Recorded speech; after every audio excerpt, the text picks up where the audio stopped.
Vamos a estar estudiándolo, entonces comenzamos a desgranarlo de alguna manera hoy.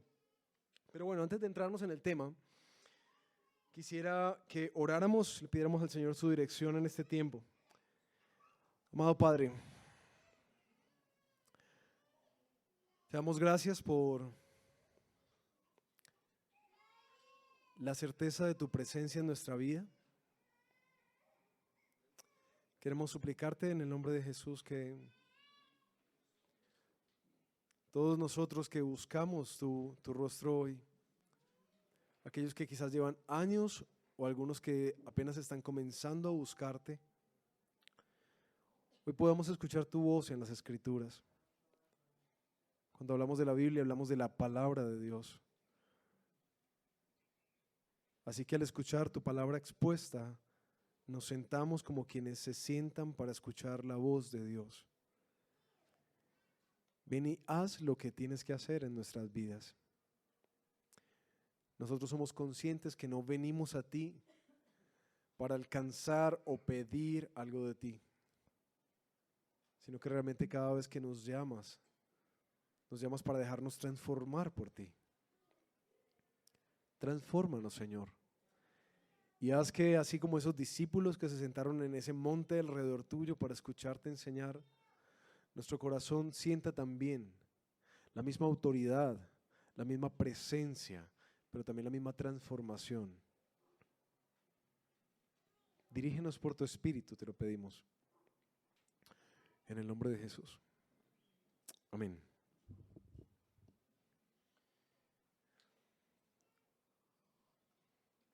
Yo llevo, creo que más o menos unos 12 a 14 años en el ministerio, sirviendo al Señor.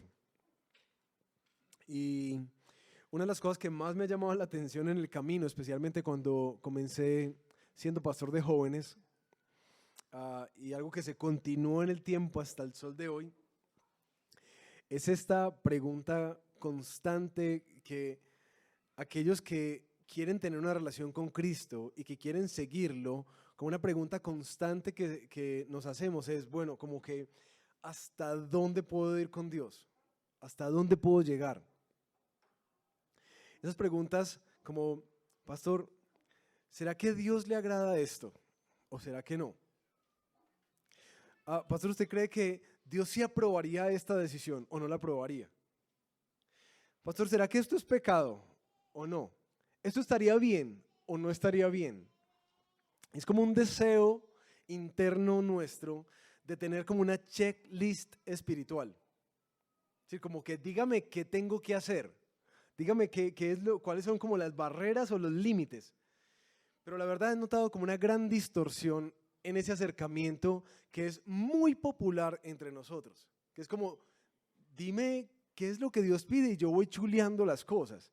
Y dime qué es lo que le agrada y no le agrada. Y en un sentido a veces como que nos hace caminar con Dios como caminando sobre huevos, ¿cierto? Es como que, y la verdad vivir la vida cristiana así es una cosa sumamente triste.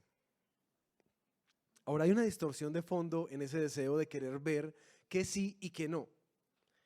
Si ustedes lo piensan bien, a veces nuestro deseo no es adorar a Dios, como que qué es lo que más le agrada a Él, cómo le rendiría más adoración al Señor o más gratitud a Él, sino cumplirle. De entrada la imagen es de un juez que está listo para echar hacha a cualquier pecado que tenga encima. Pero también una de las distorsiones que creo que son más graves de esto es que no sé si ustedes recuerdan el gráfico, si lo puedes poner ahí, Ivanchito, el gráfico que vimos la semana pasada acerca de cómo se da la madurez en la vida cristiana, que tú vas comprendiendo más las exigencias de la santidad de Dios en tu vida al tiempo que te vas dando cuenta del nivel y el grado de pecaminosidad en nuestra propia vida. Cuando nosotros vivimos con un checklist espiritual, en últimas pensamos que la santidad y las demandas de Dios son más alcanzables. No, dígame qué es, yo lo cumplo. Pero por el otro lado, también pensamos de nosotros mismos de una manera distorsionada, como que nosotros no somos tan malos como realmente podríamos ser, como que nosotros somos más buenas personas. Y entonces el gráfico se distorsiona así, en la siguiente imagen. Lo que se hace más pequeño a medida que yo creo que las demandas de Dios son más alcanzables y que mi maldad no es tanta, es que la cruz se vuelve algo sumamente pequeñito, casi que insignificante, pues yo no necesito un Salvador, yo mismo puedo alcanzar lo que a Dios le agrada. Parece que a nosotros nos encantan esos checklists o esos límites, creo que por dos razones específicas. Una, nos dan esa sensación como de seguridad, de que entonces si yo cumplo, entonces yo ya no voy a ser condenado por Dios. Es decir, si le cumplo, si sé exactamente lo que Dios pide de mí, entonces yo ya no voy a ser condenado por Dios. Pero la otra razón por la que siento que a veces queremos esa checklist es porque en últimas queremos chulear de tal manera todo lo que Dios demanda que en últimas Dios se vuelva un deudor nuestro. Yo sé que nadie piensa eso, no voy a ser deudor a Dios de mí. Yo sé que ninguno de nosotros pensamos de esa manera, ¿cierto? Eso sería muy feo. Pero cuando viene algo a nuestra vida inesperado, como una enfermedad, la escasez, el trabajo, una ruptura, un desastre, lo que sea, ¿cuál es la primera pregunta que uno se hace? ¿Por qué a mí? ¿De dónde sale eso? Notas que detrás de la pregunta hay una queja. Hay una pregunta fuerte de, hey, Dios, tú no me estás tratando justamente. ¿Ves? ¿Y en base a qué tú crees que eso no te debería pasar? ¿En base a qué? ¿A qué tú consideras que tú ya llenaste tu checklist? Que tú eres una buena persona y Dios debería tratarte mejor. Pero yo sé que nadie quiere hacer deudor a Dios, ¿cierto? Pero siempre lo hacemos. Creemos que si cumplimos la checklist, entonces ya, listo. O estoy tranquilo de que ya Dios no me va a condenar, lo que me ayuda a entender que no he podido comprender para qué vino Jesús a morir en la cruz. O lo otro, ¿cierto? Es que me hago a la idea de que entre más moral me voy volviendo, entre más buena persona me voy volviendo, como que entonces me va a ir mucho mejor en la vida. Es más, Dios tiene que garantizarme eso. Y distorsiono su gracia. Ahora, ¿por qué les hablo de este tema de la forma en que nos relacionamos con los checklists espirituales? Porque yo creo que de base es un problema que nosotros tenemos de nuestra religiosidad en nuestro corazón. Todos queremos ver qué es el checklist espiritual que Dios nos pide hacer. Como que cuáles son los mandamientos que tengo que cumplir. Y en base a eso poder relacionarnos con Dios. Sin embargo, el texto que vamos a estudiar hoy tiene un contexto muy particular, en el cual Jesús, en Mateo, en el capítulo 5, los versículos 17 al 20, que estudiamos la semana antepasada, Jesús terminó diciendo esta advertencia. Porque les digo a ustedes que no van a entrar en el reino de los cielos a menos de que su justicia supere a la de los fariseos y de los maestros de la ley. Es decir, ustedes no van a entrar al cielo a menos que sean mejores que el párroco o que el pastor. Eso es lo que le está diciendo Jesús a todas esas personas que están alrededor y que lo están siguiendo. Ustedes no entrarán al cielo si ustedes no superan la justicia de esas personas que son las que les enseñan a ustedes. Así que todos quedaron fríos. Y de aquí en adelante, Jesús va a comenzar a hacer una serie a revisar algunos puntos de ese checklist espiritual que quizás habían sido populares en ese momento. Y vamos a ver en el capítulo 5, en ese bloque grandecito que vamos a estar estudiando en estas semanas, 6 mandamientos a los cuales Jesús específicamente se refiere como quizás un checklist que ellos habían elaborado en su mente. Y ahí es donde algunos que han estudiado el Sermón del Monte se habrán dado cuenta que se repite una y otra vez. Ustedes han oído decir esto, pero yo les digo esto. Eso lo va a hacer durante 6 veces. una y otra vez, Jesús va a estar como guiando a sus discípulos a entender el verdadero propósito de los mandamientos. De hecho, en últimas, cuando Jesús está haciendo esto, cada uno de nosotros va a empezar a sentir como, uy, no, eso es muy difícil. A medida que avancemos en estos 6 puntos o en estos 6 mandamientos, revisando solamente 6, nuestro corazón va a empezar a sentir como que, uy, no, esto es muy duro. Y realmente el propósito es que nos hagamos la pregunta, es decir, ¿quién puede pasar eso? ¿Quién puede alcanzar semejante nivel de justicia? Porque en últimas, Jesús cuando les advierte que si su justicia no es mayor que la de los fariseos y los maestros de la ley, no entrarán en el reino de los cielos, no les está diciendo que entonces se tienen que esforzar más, sino que necesitan una justicia o una justificación delante de Dios totalmente diferente. Y estos mandamientos que vamos a estudiar en estas semanas nos van a ayudar a darnos cuenta de la profundidad del pecado de nuestro corazón. Es decir, si hay algo que vamos a empezar a caminar aquí en adelante es a darnos rejo. Y no soy yo solamente estoy exponiendo lo que Jesús está diciendo aquí. No digan, uy, no, pastor, pero como me dio duro hoy. No. Es decir, eso es lo que Jesús está haciendo aquí. Ellos se van a dar cuenta de lo delicado que es la ley, porque Jesús no solamente se va a fijar en el checklist, sino que se va a fijar en el corazón. En el corazón. Entonces, ¿estamos listos? ¿Estamos listos para meternos? Eso toca como cuando el papá le iba a dar una pela, que se ponía uno como tres pantalones.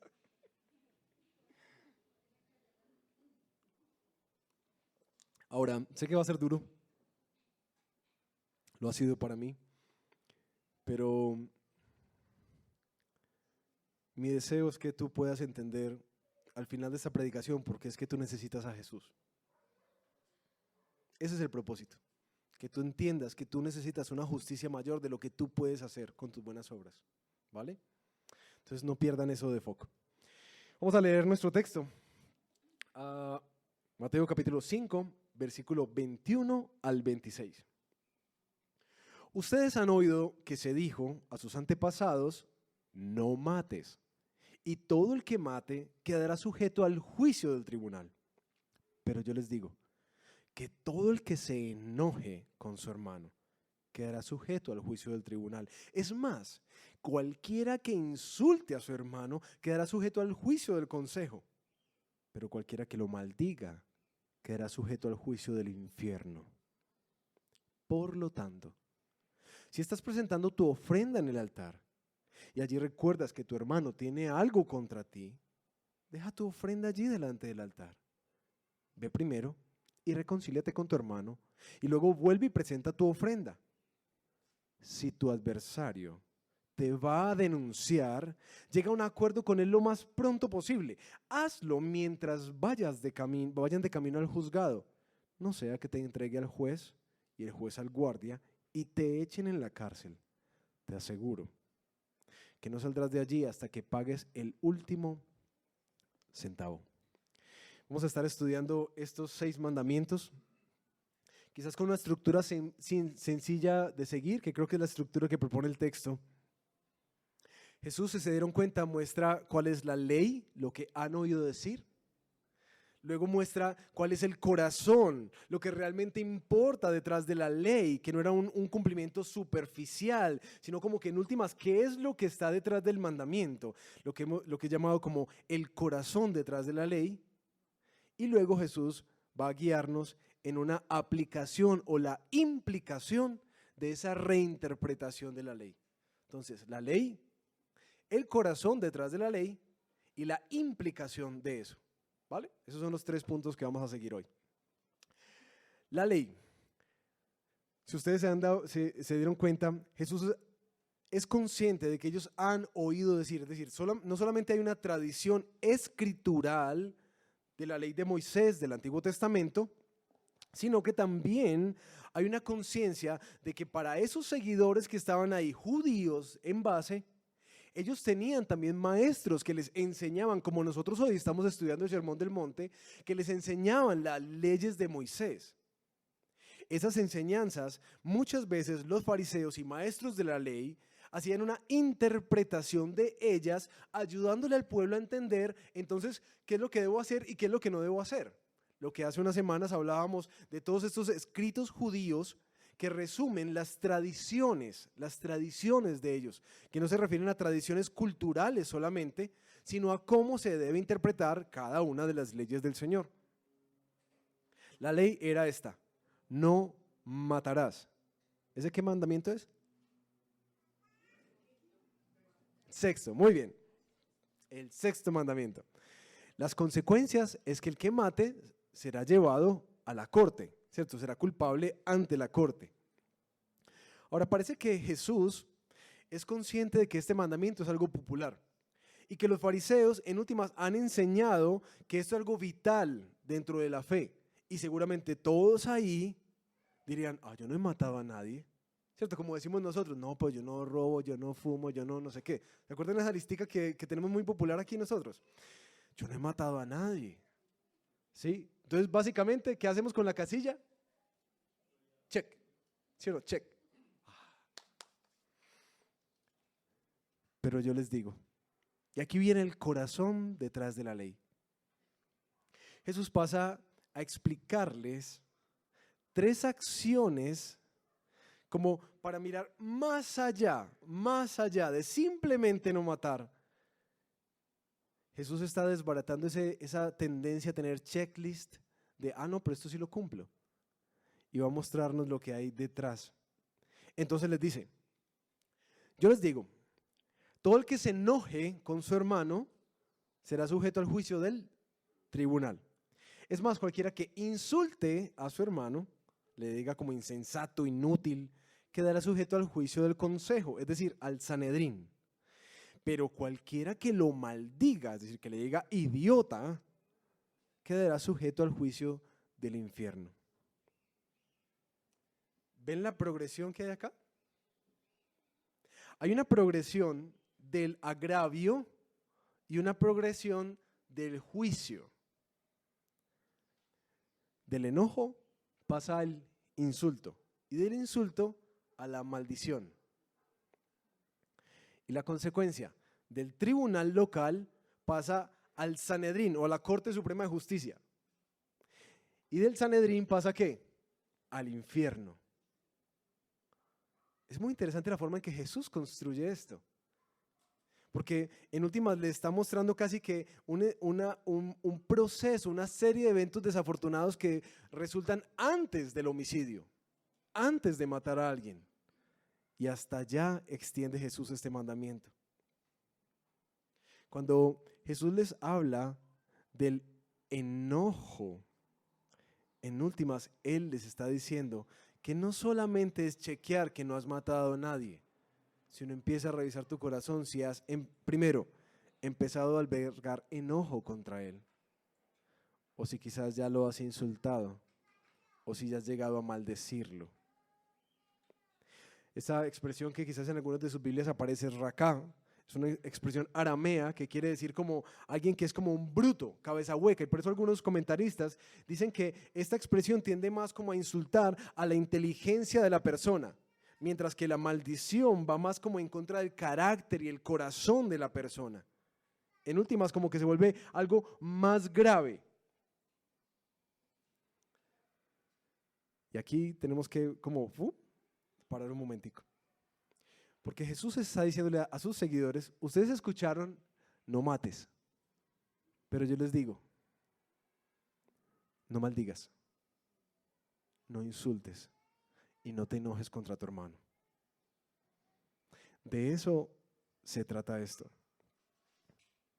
Así que Jesús prohíbe radicalmente, como dice un comentarista, la ira que encierra, la ira que no olvida, la ira que se rehúsa a encontrar la paz, o la ira que encuentra su deseo de venganza y no descansa hasta que se ve satisfecho. El problema acá de fondo no es solamente matar. sino que el principio arranca por el enojo del corazón. Ahora, no pensaría hasta acá como, bueno, ok, pero ¿por qué Jesús hace este juicio tan bien progresivo y tan duro? ¿No? Ese juicio del tribunal, al consejo y al infierno. En última, Jesús está mostrando la gravedad de este pecado. La gravedad de albergar enojo e ira en tu corazón contra uno de tus hermanos o hermanas. Jesús, según su base de autoridad, dice Donald Carson, insiste en que el juicio que uno creía reservado para un criminal, escuchen bien, para un criminal, en realidad es el mismo juicio que pende sobre aquel que odia, aquel que es rencoroso, aquel que desprecia a su hermano. Entonces pregunta Donald Carson, ¿quién puede librarse de esta condenación? ¿Quién de nosotros está libre de enojo?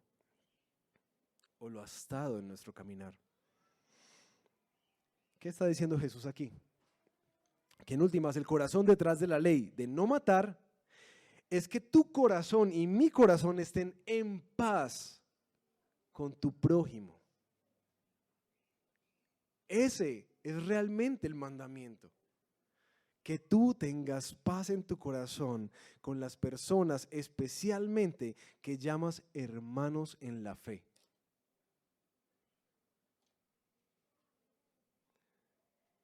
De ahí lo importante de aplicar este versículo en nuestro contexto local. Porque de entrada nos dice, mira, ten cuidado de albergar enojo contra alguien de tu propia comunidad. Ten cuidado.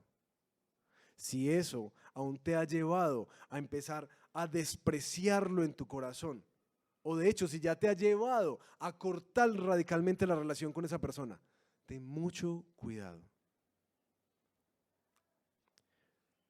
Porque hay un juicio difícil, duro y radical contra ese pecado. ¿Por qué? Si ustedes van a Efesios capítulo 2 y leen un poco ese contexto, se van a dar cuenta el valor que tiene la unidad de la iglesia para Jesús. Es algo que Él entregó su vida por ganar. Así que este pecado es muy serio dentro de la iglesia. Pero aparte de esto, pareciera que esto es una realidad que constantemente nosotros lucharemos como iglesia. ¿Recuerdan la oración de Jesús en Juan 17? ¿Por qué oraba Él? Padre, hazlos uno, manténlos en unidad. ¿Y por qué la unidad es tan importante? Juan 17 también lo dice, porque de la manera en que se aman, ellos van a ser testimonio al mundo de que son realmente mis discípulos. Entonces, ¿qué pasa si dentro de la iglesia no hay ese tipo de amor que perdona la falta?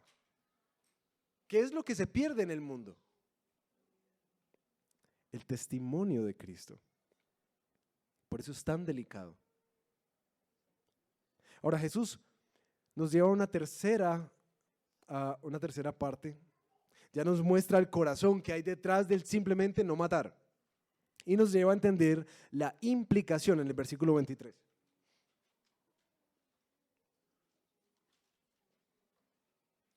Por lo tanto, y ahí hace una progresión dando como dos ejemplos en particular. Un ejemplo con un hermano y un ejemplo con un adversario. Entonces, ustedes escucharon el mandamiento, no mates. Todos hasta aquí decimos, no, yo no mataba a nadie. Bueno, entonces vamos al corazón. Pero yo te digo que si tú albergas enojo contra tu hermano, entonces ya eres culpable de haber quebrado la ley. Bueno, si hablamos del enojo, sí es como complejo. Y ahora Jesús nos va a llevar y va a llevar a sus discípulos a entender cómo se vive Entonces, ¿qué hago con este principio o con esa reinterpretación de la ley que está haciendo? ¿Qué implica eso que me acaba de decir en mi vida?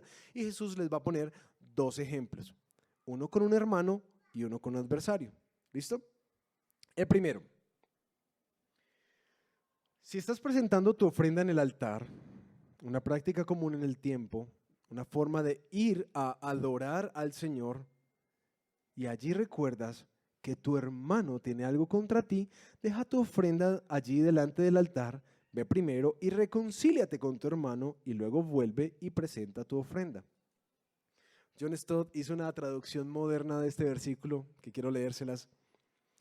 Él dice, contextualicemos, si tú estás en la iglesia, en medio del culto de adoración, y de repente recuerdas que tu hermano tiene un motivo de queja contra ti, sal de la iglesia enseguida y arregla el asunto.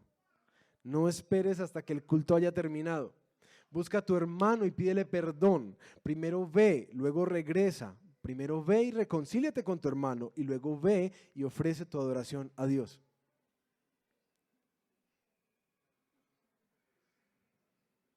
Ahora, es muy interesante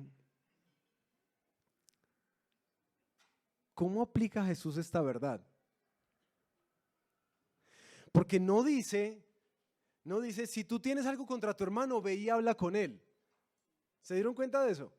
Dice, si tú sabes que hay alguien en la iglesia que tiene una queja contra ti, entonces, para de adorar al Señor y de hacerte el de las gafas muchas veces, que preferimos las ceremonias que la santidad, para de presentar tu ofrenda al Señor y ve y reconcíliate con tu hermano.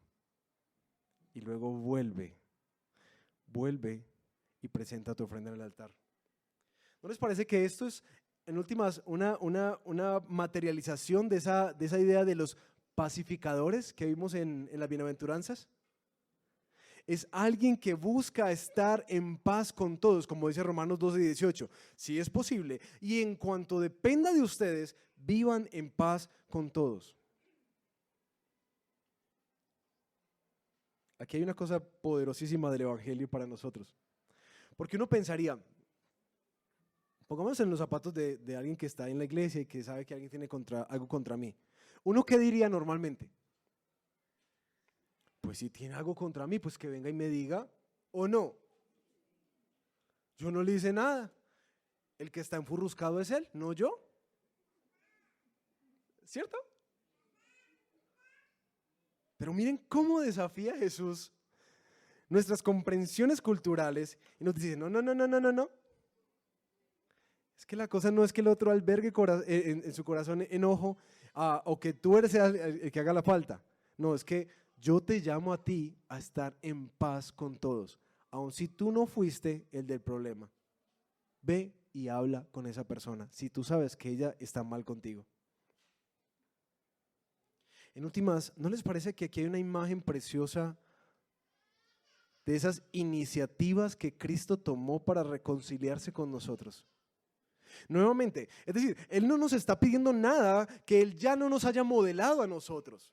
Nosotros fuimos rebeldes contra Él y nos separamos del Señor. Y aunque nos escondimos, Él vino y se hizo hombre para buscarnos y entregar su vida para nuestra salvación.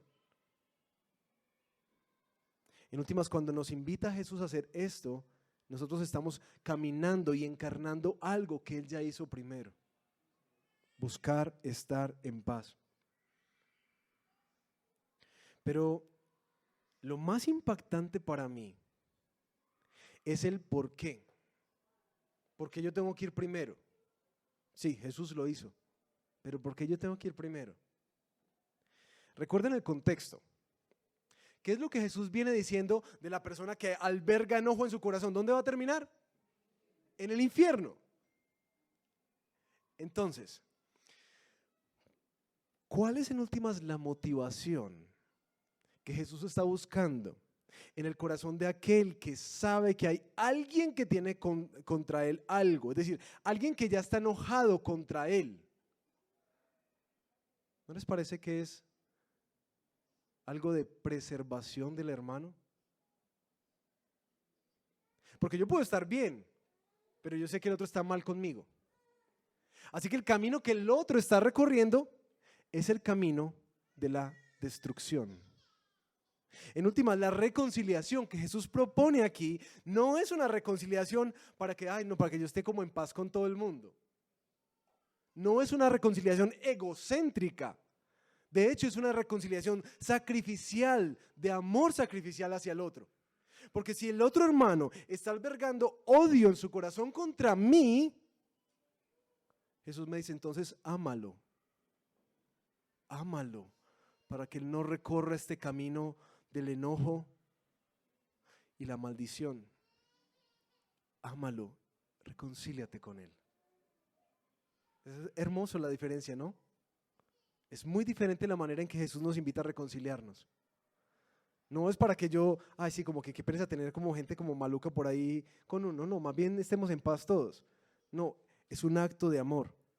¿Y por qué es un acto de amor sacrificial? Porque en últimas, mis hermanos, si ustedes se dan cuenta, eso va a implicar que nosotros nos tragamos nuestro orgullo. Porque yo, ¿por qué tengo que ir si yo no he hecho nada? Simple porque el Señor me invita a hacerlo y amar a mi hermano de esa manera.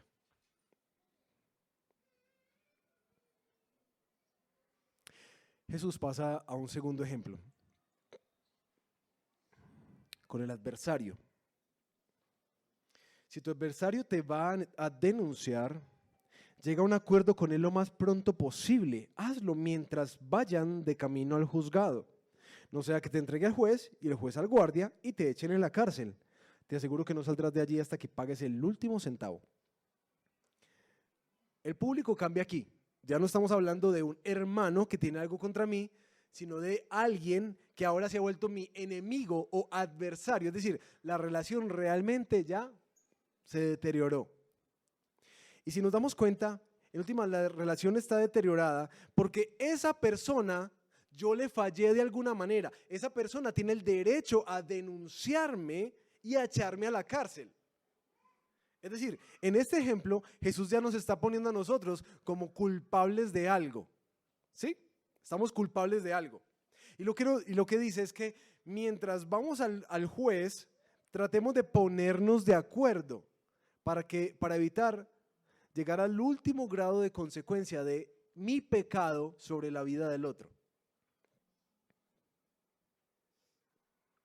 Este sí tiene como ese propósito más de autocuidado, de mira, sé sabio y habla con la persona y restitúyela, porque en últimas para llegar a un acuerdo, si ustedes se dan cuenta cuando uno se choca por ahí en la calle, que lo primero que se trata de hacer es como que no, venga, lleguemos a un acuerdo. ¿Para qué? Para no tener que ir a las últimas consecuencias de todo un proceso con el tránsito. ¿Qué es el acuerdo? Es tratar de restituir el daño que yo le causé a la otra persona. Hacer un acuerdo de pago, un acuerdo de restitución. ¿Listo? Hazlo.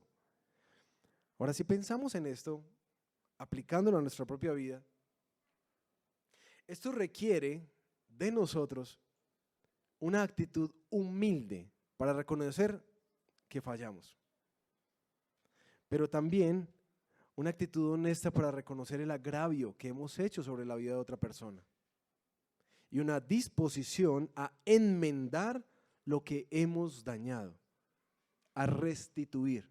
Ese es el perdón bíblico, restituye lo dañado. Los dos cuadros que Jesús pone aquí, en últimas, son la misma imagen de, mira, si alguien tiene un motivo de queja contra ti, la lección básica es esta: corre rápido a solucionar esa situación, porque tú fuiste llamado a estar en paz.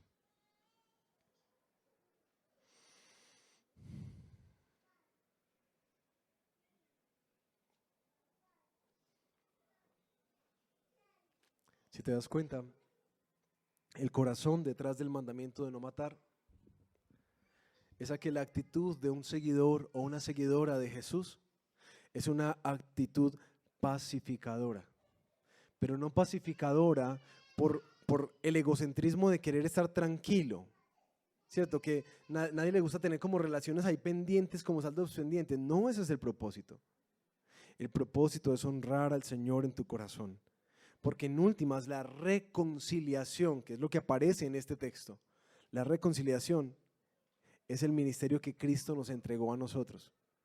Es decir, el Señor nos manda a que nosotros no solo seamos pacificadores, sino que trabajemos en la iglesia y en el mundo por la reconciliación. Pero recuerden, Jesús está llevando estos textos y estos ejemplos porque Él quiere llevar a sus discípulos a entender que ellos necesitan una justicia mayor. Una justicia mayor. Jesús sabe que nuestra tendencia a ser como checklists espirituales es una tendencia, como le decía en Marcos 7 a los fariseos. Ustedes cuelan el mosquito, pero se tragan el camello. Limpian lo de afuera, pero no lo de adentro. Jesús sabe que nuestra tendencia es simplemente decir, no, yo no he matado a nadie. Pero en últimas, Él les trae esto a sus discípulos para que ellos se den cuenta de la gravedad y del alcance del pecado en sus vidas. Donde el enojo es una cosa que nosotros dejamos convivir con nosotros. Eso que de hecho Pablo decía, mira, no dejes que el sol se oculte tras de tu enojo. Es decir, arréglalo ya, arréglalo ya. Porque ¿a quién le vas a dar lugar? Al diablo.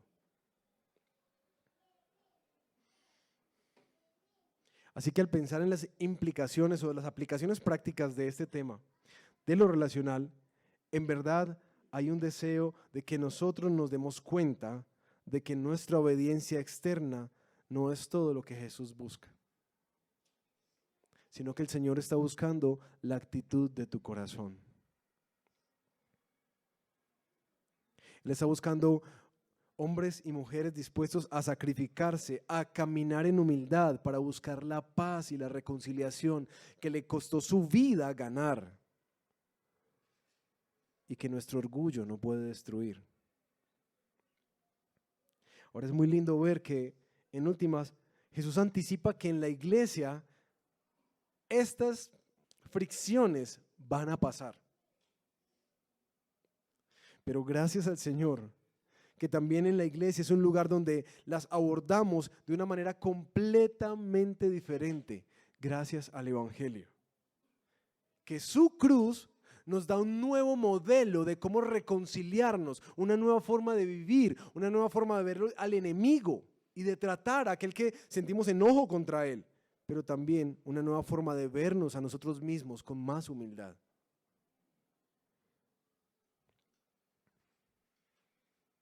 Pero no quisiera culminar esto sin pensar en este tema del enojo, porque seguramente alguno dirá, pero pastor, Jesús también se enojó, ¿cierto? Y bastante, con rejo y todo, literal, ¿no? Con rejo y todo. ¿Recuerdan esa imagen en el templo? Volteando mesas y haciendo un látigo para acá a todo el mundo. Claro, y aquí es muy importante hacer esta claridad. La ira de Jesús y el enojo de Jesús es muy diferente a tu enojo y al mío. Su ira despierta ante el pecado y la injusticia, porque Él es santo. Entonces cuando Él se enoja, no solamente cuando tumbó eso, sino en la manera dura en que les habló a los fariseos. De hecho, Él mismo le dijo insensatos a los fariseos. ¿Y por qué Él sí puede y yo no? Porque su ira es frente al pecado y a la injusticia, pero la nuestra es muy diferente, ¿o no? ¿Por qué nos enojamos nosotros? Piensa un momentico eso. ¿Por qué empezamos a sentir resentimiento hacia un hermano o una hermana, hacia una persona, hacia un familiar? ¿Por qué dejamos de hablar y de saludar a alguien? ¿Por qué los bloqueamos de Facebook y de toda red social? ¿Crees que es por la ira justa de Dios? ¿Cierto que no? Seguramente es porque, en últimas, Esa persona te defraudó. Esa persona no hizo lo que tú querías. En últimas, tú pensaste que hiciste mucho más y ella no dio. Y a tu juicio personal, esa persona resultó culpable y tú el bueno del asunto. Porque una de las cosas que más se caracterizan cuando uno está enojado, tanto que empieza a salirle por la boca y por los ojos, y en las actitudes, un resentimiento contra un hermano, en últimas, una de las cosas que más aparecen es esta idea de tú estás mal. Yo no sé si es por este texto que estoy como tan enojado con Tiago en estos días. Yo no sé, aprendió en la guardería, cada vez que pone una queja, hace así. Es que Naná hizo no sé qué. Y yo, pero furioso, y saca el brazo así cual látigo. Yo, me bajas ese brazo, me das el favor. Entonces la niña se me acercó y me dijo, papá, ¿por qué? ¿Por qué no quieres que me señale? Dice, muñeca, porque cuando yo hago así, inmediatamente me pongo en una posición en donde el error es del otro y no lo estoy viendo el mío. Inmediatamente denigro en mi corazón, maldigo en mi corazón a la otra persona, albergo enojo contra eso que a mí me parece que es injusto contra mí, que no se debería hacer. Nuestra ira no es la ira de Dios. Él sí se puede enojar, nosotros no. Y de hecho, si nos enojamos, ¿qué se nos pide en Santiago? Si se enojan, no pequen. Y aquí, mis hermanos, tenemos el perfecto modelo de aquel que literalmente es la única persona con el derecho de poder enojarse y desatar una ira justa. Aquel que fue injustamente arrestado, juzgado, golpeado, escupido, maltratado, humillado. Aquel que en últimas fue clavado en una cruz. Él que sí tenía todo el derecho de poder enojarse y hacer justicia, decidió ahí en la cruz decir ¿qué? Padre, perdónalos porque no saben lo que hacen. Y como resalta Pedro, él no respondía maldición con maldición. Y cuando él padecía, él no amenazaba a nadie. O como dice Isaías 53, enmudeció ante sus transquiladores. Mis queridos, esto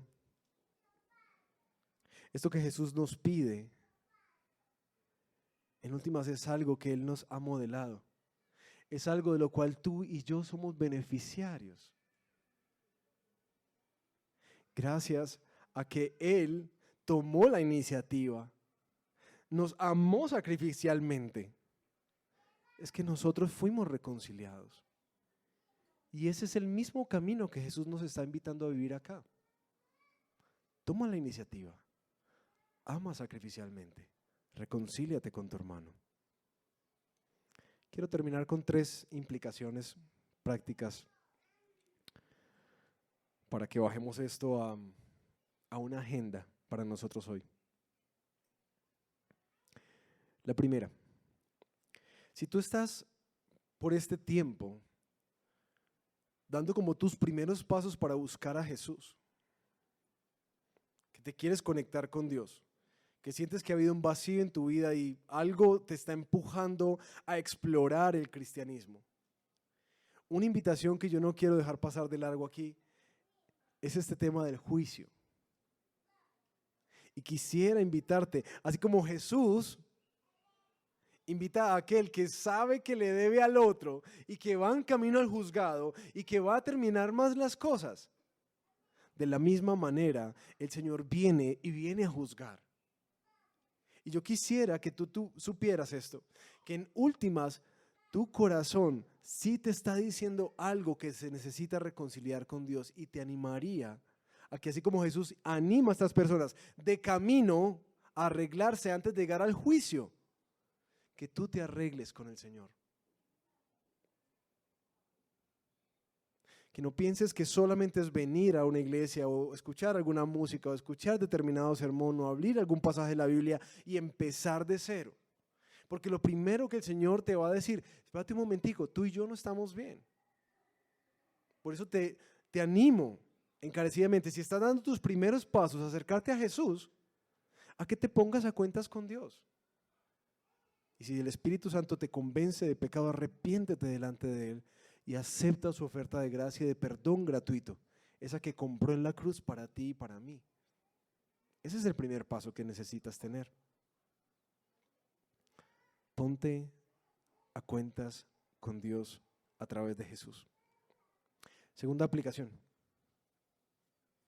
De manera personal, vemos como una continuidad de la predicación de la semana pasada de las relaciones rotas, ¿no? Parece que el Señor intencionalmente quiere hablarnos de esto como iglesia. 3R que te quiero pedir hacer personalmente. 3R, para que no nos olvide. Revisar, reconciliar, restituir. Y quiero que pienses qué es puntualmente lo que el Señor te está pidiendo hoy a través de este texto. Revisar.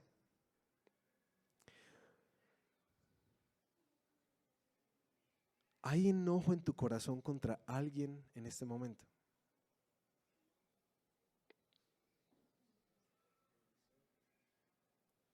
De hecho, han empezado a salir expresiones de desprecio contra otra persona, especialmente de esta iglesia.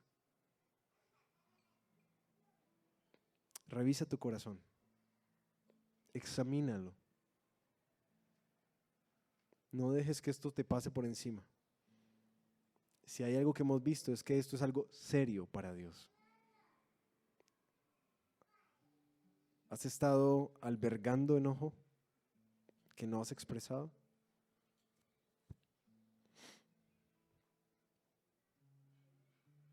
Porque la invitación del Señor para ti es que aun cuanto dependa de ti, ten paz en tu corazón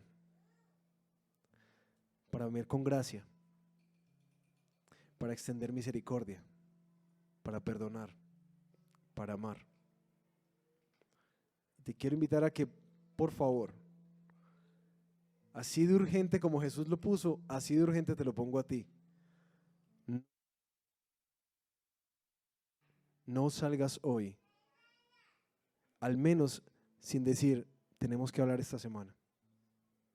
Quizás lo que tienes es muy grave y no es cuestión de tomarse 5 minutos aquí al final del servicio. Pero si tienes algo en tu corazón, no salgas hoy sin hacer una agenda para hablar con esa persona esta semana. Reconciliar. Y aquí la pregunta es, ¿tú sientes que hay alguna relación que está deteriorada? ¿Tú sientes que hay alguien que está mal contigo, así tú no estés mal con ella o con él?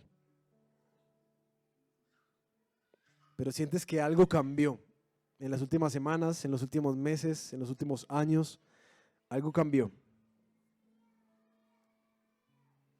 Y la invitación de Jesús es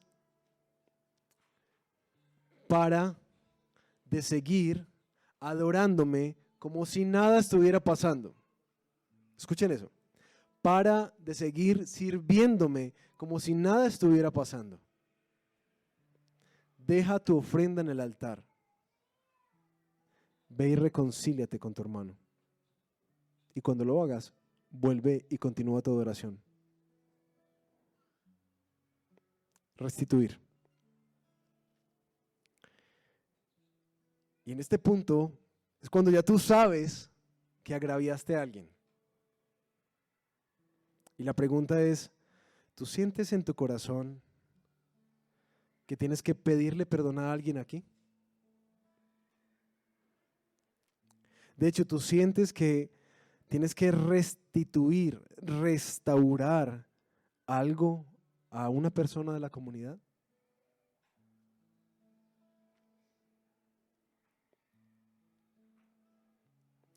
Nuevamente, revisa, reconcilia, restituye. 3 tareas para esta semana que vamos a revisar en las comunidades misionales, más profundo. Pero quisiera terminar, para no dejar esto como en el aspecto solamente entre hermanos. Ustedes saben que el mandamiento que Jesús estaba hablando aquí era el mandamiento de no matar o el homicidio. Antier se registraron 7 homicidios en 24 horas en nuestra ciudad. Decía el periódico que en el año que va corrido llevamos 120 en Medellín, de los cuales 29 solamente pasaron en abril.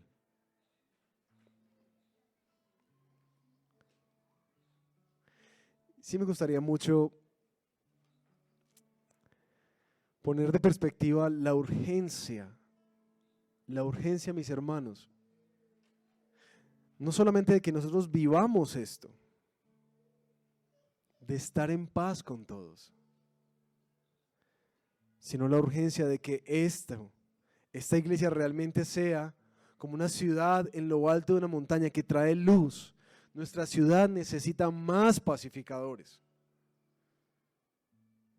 Pero si tú y yo lidiamos con algo tan minúsculo como en el enojo, cuando conocemos a Cristo, ahora cuánto más nuestra ciudad.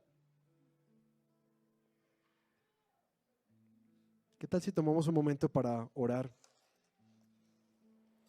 y pedirle al Señor por nosotros y por nuestra preciosa ciudad de Medellín, en donde nos ha llamado a servirle, a amarla y a trabajar por el bien de ella?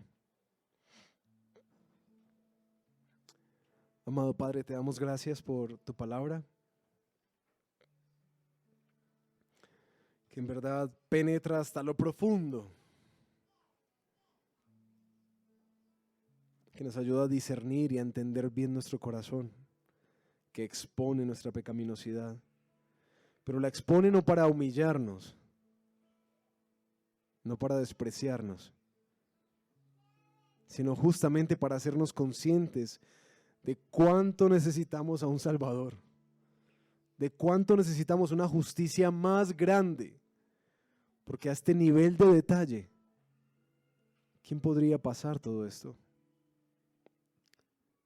Te damos gracias, Señor, porque en verdad nos convencemos de nuestro pecado, nos convencemos, Señor, de la necesidad de correr a ti, no solo para ser limpiados, sino también sanados, pero también ser empoderados para vivir de una manera completamente diferente, una manera que tiene como forma de cruz en nuestras relaciones internas aquí en la iglesia, pero también en nuestras relaciones externas, en casa, en el trabajo, en el vecindario, con la familia. Señor, haznos una iglesia de pacificadores, por favor. Y limpia este orgullo insensato de nuestro corazón, que nunca opera u obra o actúa con la justicia de Dios, sino que justamente nos lleva a actuar de una forma destructiva, que corrompe la unidad que tú ganaste. Como pastor, yo te pido que expongas y que saques a la luz estos diálogos esta semana. Sánanos, Señor. Sánanos, por favor. Y oramos que tu Espíritu traiga convicción de pecado, pero también que nos movilices a la acción, no solamente para preservar tu amada, sino para que realmente podamos ser sal y luz para una ciudad que con urgencia necesita más pacificadores y pacificadoras, que en el trabajo, en el vecindario, en casa, le damos trámite rápido a nuestro enojo, cerramos nuestra boca, tratamos nuestro corazón, pedimos perdón, extendemos perdón, porque es lo que Cristo nos enseñó en la cruz a hacer. Es de aquello que fuimos beneficiarios y lo cual queremos hacer toda nuestra vida, reflejar más y más el carácter de nuestro buen y precioso pastor, Jesús. Amén. Gracias por acompañarnos. Si quieres conectarte con nosotros, síguenos en nuestras redes sociales. En Facebook, en Instagram y en YouTube estamos como Redil Belén. Te esperamos para estar conectados.